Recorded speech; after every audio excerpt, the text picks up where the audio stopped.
کرو گے تو کوئی بات نہیں ہے. اللہ نے اس وقت محمد صلی اللہ علیہ وسلم کی مدد کی تھی جب ان کو مکہ والوں نے نکال دیا, کوئی پرسان حال نہیں تھا. کیسی مدد کی؟ اذ یقول لصاحبہ, جب وہ اپنے ساتھی سے کہہ رہا تھا. اس سے بڑی فضیلت کسی صحابی کی نہیں ہو سکتی.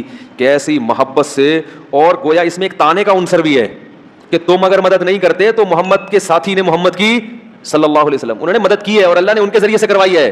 تو گویا اس سے پتہ چلا کہ محمد صلی اللہ علیہ وسلم اور ابو بکر یہ ساتھ ساتھ ہیں. پوری امت کو اللہ ان کے مقابلے میں لا کے کھڑا کر رہا ہے, اور مقابلے میں حضرت ابو بکر کو نہیں ذکر کیا اللہ نے. بہت مشکل ہے. یعنی اللہ کہہ رہا ہے کہ تمام صحابہ سے اور تمام مسلمانوں سے کہ تم اگر محمد صلی اللہ علیہ وسلم کی مدد نہیں کرتے تو کوئی بات نہیں ہے. اللہ نے اس وقت مدد کی تھی جب وہ دو تھے, محمد ان دو میں کے ایک تھے. تو گویا اللہ نے نبی صلی اللہ علیہ وسلم اور حضرت ابو بکر صدیق کو ایک طرف اور باقی پوری امت کو اس کے مقابلے میں ذکر کیا کہ باقی پوری امت اگر ان کی مدد کرے نہ کرے, اللہ نے تو ان دونوں کی مدد کر لی ہے. کتنی بڑی فضیلت ہے یہ حضرت ابو بکر کی. اور علماء کہتے ہیں کہ اس آیت میں حضرت ابو بکر کا صحابی ہونا, ساتھی ہونا یہ منصوص ہے, کیونکہ اللہ نے حضرت ابو بکر کو نبی کا ساتھی کہا ہے. ساتھی ہر ساتھ رہنے والے کو نہیں کہتے, ساتھی اس ساتھ رہنے والے کو کہتے ہیں جو آپ کا دوست ہو. منافق کو کبھی ساتھی کہیں گے؟ بولو بھائی. تو ساتھ رہنے والا جو دوست ہوتا ہے اس کو کیا کہا؟ کیونکہ بعض وقت دشمن بھی ساتھ میں آ جاتا ہے. تو اس سے پتا چلتا ہے کہ حضرت ابو بکر رضی اللہ تعالی عنہ کے ایمان کی اللہ اس آیت میں گواہی دے رہے ہیں. حضرت ابو بکر کو اگر کوئی مومن نہ مانے, معاذ اللہ منافق مانے, تو وہ اس آیت کا واضح لفظوں میں انکار کر رہا ہے. اذ یقول لصاحب, اور اللہ کہہ رہا ہے کہ ساری دنیا اگر محمد کی مدد چھوڑ دے گی صلی اللہ علیہ وسلم تو ابو بکر کے ذریعے اللہ کس کی مدد کرے گا؟ نبی کی مدد کرے گا اللہ, جیسے اللہ نے کی ہے. جو دو میں کے ایک تھے وہ ایک دوسرا تھا, اور ایک کون تھے؟ یہ نبی تھے. اذ یقول لصاحبہ, دونوں پریشان تھے. حضرت ابو بکر زیادہ پریشان تھے نبی کی وجہ سے. نبی ابو بکر کو کیا دے رہے تھے؟ تسلی. عجیب بات ہے, جو جس کی مدد کے لیے آتا ہے تو مدد کرنے والا تسلی دیتا ہے نا. یہاں تسلی کون دے رہا ہے؟ نبی. یہ نبی کی محبت کی علامت ہے. اور ابو بکر کو غم اپنا نہیں ہو رہا تھا. کس کا غم ہو رہا تھا؟ محمد صلی اللہ علیہ وسلم کا. وہ واقعہ تو پتہ ہی ہوگا نا, وہ بھائی جو غار میں ٹھہرے تھے, مشرکین نے آ کے گھیر لیا, تو اللہ تعالیٰ نے حکم دیا کبوتر کو کہ اس نے فوراً جالا بنا دیا, اور تو وہ کہنے لگے اس کے اندر تو کوئی جا نہیں سکتا, یہ تو بہت پرانا جالا لگا ہوا ہے. تو اس طرح اللہ تعالیٰ نے بچایا. تو اللہ تعالیٰ نے قیامت تک آنے والے انسانوں کو بتایا کہ اللہ نے ابو بکر کے ذریعے محمد صلی اللہ علیہ وسلم کی مدد کروائی ہے. تم اگر نہیں کرو گے تو اللہ نے جب اس وقت کروائی ہے تو اللہ اور دوبارہ ایسے لوگ پیدا کر دے گا. وہ الگ بات ہے کہ پھر امت مدد کرتی رہی ہے اور اللہ کو دوبارہ پیدا کرنے کی ضرورت نہیں پڑی. حضرت عمر رضی اللہ تعالیٰ عنہ فرماتے تھے کہ حضرت ابو بکر اگر میری ساری زندگی کی نیکیاں لے کے مجھے صرف وہ والی رات دے دیں جب پوری قوم ایک طرف اور ابو بکر غار میں نبی کے ساتھ, پوری زندگی کی نیکیاں لے کے صرف وہ ایک رات مجھے دے دیں تو میں اس سودے کے لیے تیار ہوں. کتنی حضرت عمر کی نیکیاں تھیں, ساری لے لو, وہ ایک رات دے دو. کیونکہ اس رات کا جو اللہ نے بڑی شان سے قرآن میں ذکر کیا, ایسا تذکرہ اللہ نے کسی اور رات کا نہیں کیا. ایسی شان سے اللہ نے ذکر کیا. اس وقت کو یاد کرو جب یہ دو میں سے, دیکھو آپ یہ بھی کہہ سکتے تھے, اللہ تعالیٰ یوں بھی کہہ سکتے تھے کہ جب محمد صلی اللہ علیہ وسلم اپنے ساتھی کے ساتھ تھے, نا ثانی اثنین, دو میں سے ایک. یہ گویا رتبہ بیان کرنے کے لیے کہ دونوں کیا ہیں, بالکل قریب قریب ساتھی ہیں, قریب قریب. تو اللہ ان دونوں میں سے دونوں کو ہر ایک کا دوسرا کہہ رہا ہے. یہ بھی بلاغت ہے قرآن مجید کی. تو اسی وجہ سے علماء امت کا اجماع ہے کہ تمام پیغمبروں کے بعد سب سے بڑا مقام کس کا ہے؟ حضرت ابو بکر رضی اللہ تعالیٰ عنہ کا. بعض لوگ کہتے ہیں بھائی اہل بیت کو فضیلت ہونی چاہیے, نبی کے داماد تھے حضرت علی. ایک صاحب تقریر کر رہے تھے کہ ابو بکر اور عمر نے تو نبی کو اپنی بیٹی دی ہے اور حضرت علی کو نبی نے اپنی بیٹی دی ہے, تو فضیلت کس کی ہوئی؟ بھائی علی, حضرت علی کی فضیلت ہوئی کہ نبی اپنی بیٹی, ان کو بیٹی دینا مشکل کام ہے نا بھائی. بیٹی دینے میں تو 100 دفعہ سوچتا ہے انسان, لینے میں تو کہتا ہے چلو بھائی, وہ تو کہیں بھی شادی کر لیتا ہے. دینا بڑا مسئلہ ہے نا. تو یہاں ایک یہ خوب اچھی طرح سمجھو. تو بعض لوگ اس بنا پر حضرت علی کو باقی صحابہ پر فضیلت دیتے ہیں. یہ خوب اچھی طرح سمجھ لیں ایک مضمون کہ ایک فضیلت ہوتی ہے جس کو فضیلت جزئی کہتے ہیں, اور ایک کہلاتی ہے فضیلت کلی. یہ میں کئی دفعہ بیان کر چکا ہوں, نئے نئے لوگ ہیں تو اس مضمون کو میں دوبارہ بیان کرتا ہوں. دیکھو حضرت موسیٰ علیہ السلام کو یہودی کہتے ہیں کہ موسیٰ علیہ السلام کو تو اللہ کوہ طور پہ بلا کے ہم کلام ہوا کرتے تھے, اور محمد صلی اللہ علیہ وسلم پہ وحی آتی تھی جبریل کے ذریعے, جبریل واسطہ بنتے تھے اور ادھر اللہ بغیر واسطے کے. تو یہودی کہتے ہیں بتاؤ فضیلت پھر کس کی ہوئی؟ یہ اشکالات اٹھاتے ہیں. فوراً جواب جاتا ہے یار موسیٰ علیہ السلام تو پھر زیادہ فضیلت والے ہوئے. کیا خیال ہے بھائی؟ ان سے تو اللہ براہ راست ہم کلام ہو رہا ہے اور نبی کو جبریل کے ذریعے وحی کر رہا ہے. بھائی کیا ہو گیا؟ اشکال ہوتا ہے کہ نہیں ہوتا؟ پھر ایک اشکال یہ کرتے ہیں کہ قرآن میں بتاؤ سب سے زیادہ ذکر کس پیغمبر کا ہے؟ جواب موسیٰ علیہ السلام کا. کہہ رہے محمد صلی اللہ علیہ وسلم کا تو اتنا ہے نہیں, تو فضیلت کس کی ہوئی؟ مسلمان کہے گا بھائی موسیٰ علیہ السلام کی ہوئی. اس طرح کی باتیں کر کے تو وہ کہتے ہیں بھائی یہ تو ان کی فضیلت ہوئی. پھر عیسائی کہتے ہیں کہ بتاؤ قرب قیامت میں کون سے نبی آئیں گے؟ ہم کہتے ہیں عیسیٰ علیہ السلام آئیں گے. کہ محمد صلی اللہ علیہ وسلم آئیں گے؟ ہم کہتے ہیں نہیں آئیں گے. تو کہا دیکھو فضیلت کس کی ہوئی. اب بولنے میں گورنمنٹ نے کوئی پابندی لگائی ہے کیا؟ بول لو بھائی حضرت عیسیٰ علیہ السلام کی. وہ کہتے ہیں بتاؤ حضرت عیسیٰ علیہ السلام مردوں کو زندہ کرتے تھے؟ ہم کہتے ہیں ہاں کرتے تھے. کہہ رہے محمد صلی اللہ علیہ وسلم کرتے تھے؟ ہم کہہ رہے نہیں کرتے تھے. بتاؤ فضیلت کس کی ہوئی؟ تو یہ سمجھنے کی. اسی طرح جو شیعہ حضرات ہیں وہ کہتے ہیں کہ حضرت ابو بکر نے نبی کو بیٹی دی ہے, لیکن نبی نے بیٹی دی کس کو ہے؟ حضرت علی کو. تو فضیلت کس کی ہوئی؟ تو کہے گا بھائی یہ تو حضرت علی کی ہونی چاہیے. تو حضرت علی کی فضیلت کے ہم منکر نہیں ہیں, بیٹی دینا بڑی بات ہے, حضرت علی کا بڑا اکرام ہے, یہ پیغمبر اپنی بیٹی دیں, اس میں کوئی شک نہیں ہے.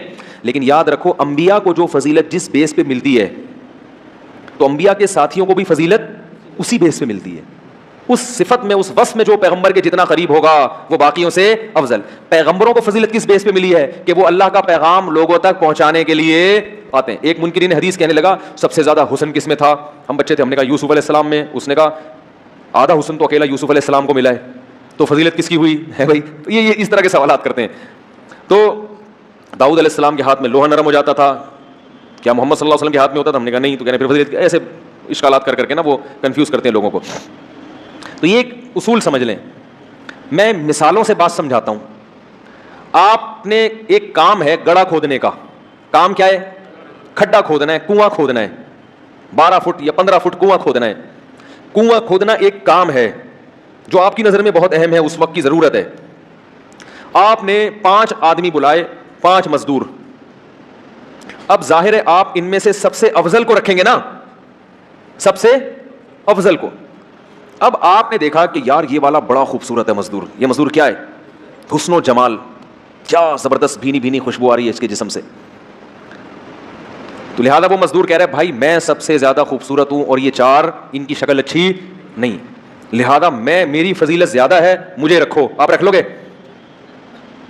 دوسرا کہتا ہے نا نا نا, اس خوبصورت سے کہتے تیرے پاس پیسے ہیں؟ وہ کہہ رہا نہیں. کہہ رہا میں 18 گریڈ کا آفیسر ہوں. ایک مثال ہے, وہ الگ بات ہے کہ زمانے کی وجہ سے میں جاب لیس ہو گیا, میرا رتبہ اس سے زیادہ ہے, میرا مقام اس سے, میں آفیسر ہوں, اس کی تو کوئی سنتا نہیں, میری تو ساری دنیا سنتی رہی ہے. تیسرا کہتا ہے میں فلاں قوم کا آدمی ہوں, میں سید ہوں, میں کیا ہوں. چوتھا یہ کہتا ہے. پانچواں کہتا ہے جتنی دیر میں یہ گڑھا, پانچواں جو ہے نا اس کی نہ شکل اچھی ہے بس صورت ہے, نہ اخلاق اچھے ہیں, بات کرنے کی تمیز ہے ہی نہیں, ناک بہری ہے اس کی, اور کپڑے بھی گندے, بدبو آ رہی ہے. آپ اسے کہتے ہیں تو یہاں کیوں آیا ہے؟ کہہ رہا ہے یہ جتنی دیر میں گڑھا کھودیں گے نا, گھنٹے میں کھودیں گے, میں 1 گھنٹے میں کھود کے دکھا دوں گا, اور ایسی صفائی سے کام کر کے دکھاؤں گا کہ جو آئے گا بولے گا بھائی کنواں ہے کنواں, کسی مشین سے کھدوایا ہے کیا, اور ریٹ میرے کم ہے, لیکن شکل اچھی نہیں ہے. تو کس کو ترجیح دو گے آپ؟ آپ بولو گے بھائی تو خوبصورت سے, بھائی کوئی رشتہ تھوڑی دینا ہے تجھے ہم نے, نکل یہاں سے. دوسرے کہو گے 18 گریڈ, تجھے کوئی ٹھپا تھوڑی لگوانا ہے ہم نے ڈاکومنٹس پہ, پتلی گلی سے نکل لے. ان سے پوچھا کتنی دیر میں؟ 18 گریڈ والے کہہ رہے ہیں بھائی میں 4 دن لگا دوں گا, کیونکہ میرا کام تو ہے نہیں, میں تو ساری زندگی ایئر کنڈیشن میں بیٹھا ہوں. دوسرا کہہ رہا ہے میں حسن و جمال اتنا ہے کہ میں اس کو بچاتے 6 دن لگاؤں گا, زیادہ پسینہ آ گیا تو نمکیات نہ نکل جائیں, تو یہ نہ ہو جائے, تو وغیرہ, اور آتا بھی نہیں ہے مجھے. تو آپ ترجیح اس موقع پہ کس کو دو گے؟ تعریف کرو گے اس کی جس میں حسن, کہا آپ ماشاءاللہ بڑے اچھے آدمی ہو, بڑے ماشاءاللہ جچ رہے ہو آپ, بہت اچھا ماشاءاللہ, کرتا لگتا ہے کہ آپ نے ان سے ادھار لیا ہے, تو تعریف کرو گے. لیکن اس موقع پر ترجیح کس کو دو گے؟ کیونکہ اس وقت آپ کی نظر میں سب سے زیادہ اہم کیا چیز ہے؟ کنواں کھدوانا. تو یاد رکھو اللہ نے انسانوں کو پیدا کیا اپنی عبادت کے لیے تاکہ یہ مجھ سے جڑے رہیں. تو اللہ تعالیٰ بہت سارے دنیا میں کام کرتے ہیں, لیکن اور بہت سارے کام اللہ نے حکیموں کو بنا دیا لوگوں کے علاج کرانے کے لیے, ڈاکٹروں کو پیدا کر دیا لوگوں کے علاج کے لیے, سائنسدانوں کو پیدا کیا اللہ نے تاکہ یہ ترقی کروائیں, چاند اور سورج پہ قدم, سورج پہ تو نہیں خیر اتنی نہیں ہو رہی, چاند پہ اور مریخ پہ قدم رکھنے کی باتیں کریں, اور میکینک کو اللہ نے پیدا کر دیا وہ مختلف چیزیں بنا کے مارکیٹ میں لاتا رہے. یہ ساری چیزیں انسانیت کے مقاصد میں نہیں ہے, ضرورت ہے, ہونے چاہیے, لیکن انسانیت کو پیدا کیوں کیا تھا؟ وما خلقت الجن والانس الا لیعبدون. اصل مقصد کیا تھا؟ یہ میری عبادت کریں. تو اس اصل مقصد کے لیے جو لوگ دنیا میں آتے ہیں وہ تمام لوگوں سے افضل, تبھی تمام پیغمبر تمام لوگوں سے افضل, ڈاکٹروں سے بھی, انجینئر سے بھی, سائنسدان سے, کیونکہ اصل مقصد ان کو دیتے ہیں اللہ تعالیٰ. بالکل ایسے جیسے آپ کی نظر میں آپ کنویں کو فوکس کر رہے ہیں نا, تو آپ اس میں بس صورت, خوبصورت, ان چیزوں کو نہیں دیکھو گے, آپ کہو گے یہ والا کام کون کر کے دے گا مجھے. سمجھا پا رہا ہوں میں اپنی بات؟ تو پیغمبروں کو جو اللہ بھیجتے ہیں انسانوں کو کس سے جوڑنے کے لیے؟ اللہ سے. اس لیے اللہ کی نظر میں فضیلت سب سے زیادہ کس کی ہے؟ پیغمبر کی. اب پیغمبروں میں بھی مختلف درجات ہیں, تو پیغمبروں میں جس پیغمبر میں یہ رسالت والا معنی سب سے زیادہ ہوگا, اللہ کی نظر میں وہ پیغمبر سب سے زیادہ افضل. حضرت موسیٰ علیہ السلام کو یقیناً یہ فضیلت حاصل ہے کہ اللہ کوہ طور پہ بلا کے ہم کلام ہوتے تھے, مگر حضرت موسیٰ میں جو رسالت والی صفت تھی وہ ہمارے نبی سے کم تھی, کیونکہ ایک مخصوص قوم کی طرف نبی بنا کے بھیجا گیا, چند لوگوں کو, چند لاکھ کو یا چند ہزار کو اللہ سے جوڑنے کے لیے. محمد صلی اللہ علیہ وسلم کو سارے انسانوں کی طرف اللہ نے پیغمبر بنا کے بھیجا ہے. نہیں آ رہی بات؟ بھائی دیکھو, ایک مزدور ہے جس سے ایک کنواں, آپ اس کو کہتے ہو کہ یار اس کو ایک کنواں دے دو, اس سے زیادہ کی صلاحیت نہیں, اور ایک مزدور ہے پورے ملک کا ٹھیکہ آپ اس کو دیتے ہو, تو یقیناً کنواں کھودنے میں یہ دوسرے سے زیادہ ماہر ہے. جبکہ آپ کی نظر میں کنواں کھودنا ایک وقت کی ضرورت ہے, اللہ کی نظر میں لوگوں کو انسانوں سے ملانا. تو اللہ تعالیٰ نے نوح علیہ السلام بھی بھیجے, موسیٰ علیہ السلام بھی, عیسیٰ علیہ السلام بھی, بہت ساری چیزیں دی. حضرت عیسیٰ کو کہا مردے زندہ کرو, حضرت عیسیٰ کو یہ فضیلت, یہ فضیلت, یہ فضیلت, مگر بتا دیا کہ جب محمد صلی اللہ علیہ وسلم دنیا میں آئیں گے آپ کی شریعتیں منسوخ. لو کان موسیٰ حیا لما وسعہ الا اتباعی, موسیٰ کوہ طور پہ جا کے اللہ سے ہم کلام ہوتے ہیں, بڑی فضیلت ہے, مانتا ہوں. گویا نبی بزبان حال یہ کہہ رہے ہیں, ہمارے نبی گویا بزبان حال ہمیں بتا رہے ہیں کہ مانتا ہوں اللہ نے موسیٰ سے بڑی محبت کی ہے, کوہ طور پہ بلا کے ہم کلام ہوئے, لیکن اگر موسیٰ آج زندہ ہو جائیں تو جب تک میری پیروی نہیں کریں گے جنت میں داخل نہیں ہو سکتے. تو پتہ یہ چلا کہ رسالت والا معنی کس میں سب سے زیادہ ہے؟ محمد صلی اللہ علیہ وسلم میں. اس میں کوئی آپ کے برابر نہیں ہے. کس لحاظ سے؟ نمبر ایک, تمام انسانوں کی طرف, عرب, عجم, کالے, گورے, کوئی پیغمبر تمام انسانوں کی طرف نہیں آیا, سارے انسانوں کی طرف. نمبر دو, لاسٹ میں اب آپ کے بعد کوئی دوسرا آ کے آپ کے پیغام کو کینسل نہیں کر سکتا. حضرت عیسیٰ اگر قرب قیامت میں آئیں گے تو محمد صلی اللہ علیہ وسلم کے پیغام کو ہی آگے پہنچانے کے لیے اپنا نیا پیغام لے کر نہیں آئیں گے. تو یہ جو رسالت والا معنی ہے یہ سب سے زیادہ کس میں ہے؟ محمد صلی اللہ علیہ وسلم میں. اس لیے کلی فضیلت کس کو حاصل ہے؟ محمد صلی اللہ علیہ وسلم کو. جزوی حاصل ہے, کلیم اللہ ہونے میں حضرت موسیٰ افضل ہیں, مردوں کو زندہ کرنے معجزوں کے لحاظ سے حضرت عیسیٰ افضل ہے, لیکن یہ افضلیت ایک جزوی ہے. اصل فضیلت رسالت والی وہ کس کو حاصل ہے؟ محمد صلی اللہ علیہ وسلم کو. اب محمد صلی اللہ علیہ وسلم کے ساتھیوں کی طرف آتے ہیں. اسلام کو سب سے زیادہ سپورٹ کس نے کیا؟ حضرت ابو بکر نے. سب سے زیادہ, سب سے پہلے تصدیق کون کرتا تھا؟ ابو بکر. سب سے پہلے جب نکال دیا تو غار میں کس نے ساتھ دیا؟ ابو بکر نے. ہر چیز میں. آپ کے بعض اہل بیت اس وقت ایمان نہیں لائے تھے, بعد میں لے آئے ایمان, یقیناً اچھی بات ہے. بعض حضرت علی رضی اللہ تعالیٰ عنہ کی عمر بہت کم تھی, یہ فضیلت ہے کہ وہ جلدی ایمان لے کر آئے. لیکن سب سے زیادہ جو نبی نے دوستی لگائی ہے, دوست ہونے کے اعتبار سے, اس اعتبار سے کہ یہ میرے ساتھی ہیں, اس مشن میں میرا ساتھ دے رہے ہیں. ایک دوستی تو ویسے ہی ہوتی ہے نا, ایک دوستی مشن والی دوستی. دیکھو آپ کوئی کاروبار شروع کرتے ہو تو کاروبار کو پروموٹ کرنے کے لیے جس سے سب سے زیادہ ہیلپ لیتے ہو تو اس بزنس میں وہ آپ کا سب سے بڑا یار ہوتا ہے. تو رسالت کا کام کرنے میں جس نے سب سے زیادہ نبی کی ہیلپ کی وہ کون تھے؟ ابو بکر. اور اس میں کوئی آپ کا ثانی نہیں بن سکتا. نبی صلی اللہ علیہ وسلم نے کہا, مشرک, وہ ابو جہل تھا یا پتہ نہیں ابو لہب تھا, تو وہ آیا نبی کے پاس, حضرت ابو بکر کے پاس, کہنے لگا کہ پتہ ہے تمہارے ساتھی نے کیا دعویٰ کیا ہے کہ وہ آسمانوں پہ گئے ہیں اور اس طرح سے جو ہے نا سیر کر کے آئے آسمانوں کی, اور رات کے تھوڑے سے حصے میں. اس کا خیال تھا اب تو ابو بکر بھی کہیں گے یار یہ تو کچھ غلط ہو گیا. ابو بکر رضی اللہ عنہ نے کہا کہ کیا واقعی انہوں نے یہ دعویٰ کیا ہے؟ اس نے کہا ہاں. وہ تو مذاق اڑا رہا تھا نا. انہوں نے کہا پھر سچ کا ہے. پھر کیا ہے؟ سچ کا ہے. ایسے موقع پہ ایسا ساتھ دینا. صلح حدیبیہ میں کیا ہوا ہے؟ دب کے شرائط قبول کی گئی ہیں نا, یعنی بظاہر دب کے ساری شرطیں مانی گئی ہیں. کس کی؟ اب ایک طرف 1400 صحابہ بیعت ہو رہے ہیں نبی کے ہاتھ پہ کہ ہم موت تک لڑیں گے. منظر بالکل یہ ہے کہ لڑائی والا, جوش میں آ گئے, لیکن جو شرائط طے کی وہ ساری کس کی مانی جا رہی ہیں؟ تو سب ایک طرف ہو گئے. سب کے دل میں ایک وسوسے آنے لگے کہ بھائی ہم تو دین برحق پر ہیں, یہ نبی صلی اللہ علیہ وسلم یہ کیسی شرطیں, یہ تو ہماری ذلت ہے. حضرت عمر بھی جوش میں آئے اور صحابہ بھی. لیکن جب ابو بکر سے پوچھا گیا انہوں نے فرمایا اللہ کے رسول ہیں جو کر رہے ہیں صحیح کر رہے ہیں.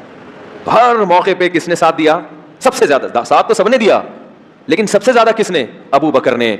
تو ٹھیک ہے حضرت علی یقیناً ہم ان کی خاک کے برابر بھی نہیں, نبی نے اپنی بیٹی دی, مگر یہ جزوی فضیلت ہے کہ نبی کی رشتہ داری ہو جانا, نبی کا نواسا ہونا, نبی کی اولاد میں ہونا, یہ جزوی فضیلت ہے. کلی فضیلت کیا ہے کہ نبی کے مشن میں نبی کا ساتھ سب سے زیادہ کس نے دیا؟ تو یہ فضیلت کس کے حصے میں آئی ہے؟ ابو بکر کے, زندگی میں بھی اور دنیا سے جانے کے بعد بھی. دنیا سے جاتے وقت بھی آپ نے نامزد کس کو کیا کہ ابھی دین کمزور ہے, اس کو طاقت کس کے ذریعے ہوگی؟ ابو بکر کے ذریعے. اور آپ نے فرمایا کہ لوگ ابو بکر کے علاوہ کسی کو قبول, لوگ کہیں گے کہ نبی کا جانشین کون ہے نبی کے مشن میں, سب یہ ایک بیک زبان ہو کر کہیں گے ابو بکر کے علاوہ کوئی نہیں ہو سکتا. سمجھ میں آ رہی ہے بات؟ تو نبی کے دنیا سے جانے کے بعد بھی سنبھالا کس نے دیا؟ نبی کے مشن کو کس نے؟ ہمارے نبی کی جو موت تھی وہ اتنا بڑا غم تھا صحابہ کے لیے کہ بہت سے لوگ حواس باختہ ہو گئے تھے. حالانکہ ایسے موقع پہ جذبات نقصان پہنچا دیتے ہیں, موقع مل جاتا ہے. صحابہ مان نہیں رہے تھے کہ آپ کا انتقال ہو گیا ہے. حضرت عمر کتنے مضبوط تلوار لے کے کھڑے ہو گئے اور کہنے لگے من کانا, وہ کیا الفاظ ہیں کہ جس نے بھی یہ دعویٰ کیا کہ نبی کا انتقال ہو گیا ہے, اضرب عنقہ, اس کی گردن اڑا دوں گا میں.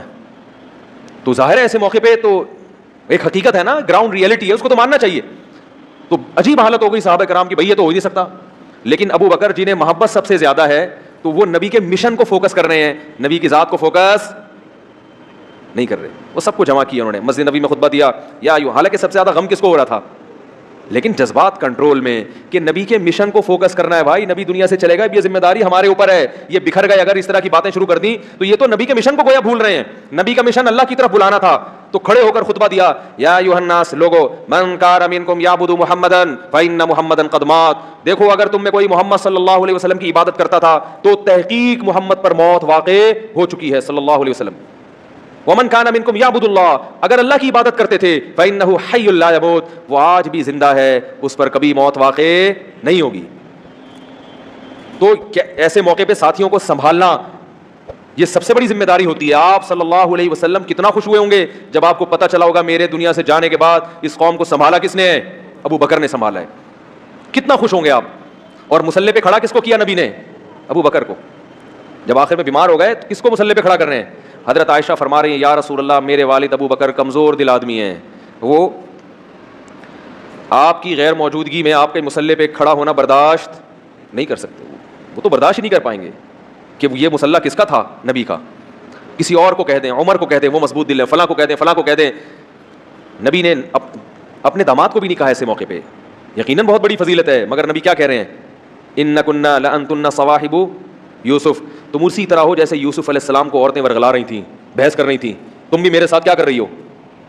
یعنی تنگ نہیں کرو مجھے, اس میں بیمار ہوں, میں پہلے ہی پریشان ہوں, اور تم مجھے تنگ کر کے بار بار کہہ رہی ہو کہ ابو بکر نہیں کوئی اور. جب یہ ڈانٹ پلائی ہے نا نبی نے, پھر انہوں نے کہا نہیں بھائی کون کھڑا ہوگا مسلح پہ.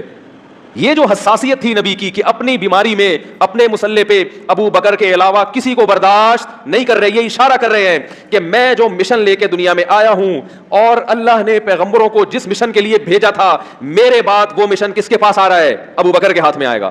مسلح, کیونکہ نبی کے لیے سب سے قیمتی جگہ نبی کا مسلح. تو اس مسلح پہ کون کھڑا ہوگا؟ ابو بکر. اور ابو بکر کے علاوہ کوئی عذر میں کسی کا بھی قبول کرنے کے لیے تیار نہیں ہوں. حضرت علی کو بہت بڑی فضیلت, داماد رسول ہیں, مگر یہ جزوی فضیلت ہے. جیسے موسیٰ کو علیہ السلام کلیم اللہ تھے, بہت بڑی فضیلت ہے, جزوی ہے. رسالت جو اصل مقصد ہے اس میں نبی کا نائب کون ہے؟ ابو بکر. رسالت میں نبی کی نیابت کس کے پاس آئی ہے؟ ابو بکر کے ہاتھ میں آئی ہے. اور ابو بکر کے بعد حضرت عمر, جو خلیفہ کا مطلب کیا؟ نبی کے جانشین. حضرت ابو بکر کے بعد حضرت ابو بکر نے خود کس کو بنایا؟ عمر کو, کسی اور کو نہیں بنایا. یہ بتا دیا کہ نبی نے مجھ پر اعتماد کیا سب سے زیادہ, تو میں اپنے بعد سب سے زیادہ اعتماد کس پہ کرتا ہوں؟ عمر پہ. اور پھر ان کے بعد حضرت عثمان کو امت نے منتخب کیا, اور اس وقت کی امت نے جو اس دور کے بلکہ روئے زمین کے اب تک آنے والے انسانوں میں سب سے بہترین لوگ تھے. انہوں نے کہا کہ کس کی سلیکشن ہوگی, نبی کا مشن کون سنبھالے گا, رسالت کا مشن کون سنبھالے گا؟ عثمان. اور حضرت عثمان کے بعد حضرت علی. پوری امت کا اتفاق ہے. تو رسالت میں نبی کی نیابت اور خلافت جو اصل فضیلت ہے اس میں سب سے پہلے ابو بکر, پھر عمر, پھر عثمان, پھر علی. تو اسی وجہ سے ہم ان چار صحابہ کی ترتیب بیان کرتے ہیں کہ نبی کے بعد سب سے بڑا مرتبہ کس کا؟ ابو بکر کا, پھر حضرت عمر کا, پھر حضرت عثمان کا, پھر حضرت علی رضی اللہ عنہم اجمعین. تو وہ داماد رسول ہونا بہت بڑی فضیلت ہے, اس میں کوئی شبہ نہیں ہے, مگر یہ جزوی فضیلت ہے. رسالت والی جو اصل فضیلت ہوتی ہے جس کی بنیاد پر مقام ملتا ہے, وہ مقام سب سے پہلے کس کو اللہ نے دیا؟ ابو بکر. تو اس لیے جو اس قسم کے اشکالات ہوتے ہیں نا, جس سے اہل سنت والجماعت کے عقائد سے آپ کو ہٹا, آج کل یوٹیوب پہ بہت کچھ الٹا سیدھا چل رہا ہے, تو وہ اس میں بہت جو ہے نا لوگوں کے نظریات کو بگاڑا جاتا ہے. تو میں جلدی سے اب موضوع کو سمیٹتا ہوں. تو یہ بہت اہم آیت تھی. اللہ فرماتے ہیں ساری دنیا بھی اگر مدد چھوڑ دے گی تو کوئی بات نہیں, اللہ نے تو اس وقت ابو بکر کے ذریعے نبی کی مدد کی ہے. تو پتہ چلا ساری دنیا ایک طرف اور اللہ حضرت ابو بکر کو ایک طرف رکھ کے بیان